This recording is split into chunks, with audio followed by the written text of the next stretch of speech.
అందరినీ కలుపుకొని పోవాలని మంచి మనస్తత్వం ఉన్నటువంటి మన ఎమ్మెల్యే గారిని ఈరోజు వాళ్ళు భయపడి లేచిపోయినరు చేసిన అనడం చాలా తప్పు. అది వాళ్ళ విజ్ఞతకే వదిలేస్తున్నా. వారు లోపల ఒకటి మాట్లాడతారు, మీడియా ముందు రాగానే ఇంకేమో మాట్లాడతారు. మీడియా ముందు మాట్లాడితే హీరోలు అవుతారు అనుకుంటుర్రా, ఏమనుకుంటుర్రా?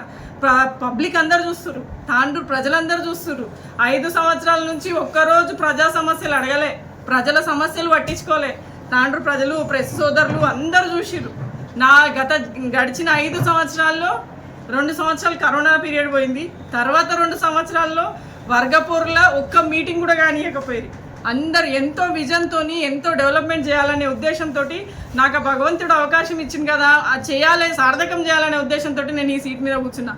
కానీ ఒక్క రోజు కూడా ఒక్క మీటింగ్కి సపోర్ట్ చేయకుండా ప్రతి ఎజెండాకి అపోజే.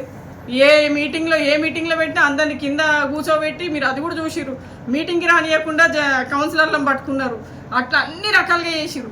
ఇవన్నీ చేసినందుకే పాపం పెద్ద మనిషి మాజీ ఎమ్మెల్యే గారు ఓడిపోయిన కారణం కూడా వీళ్ళే.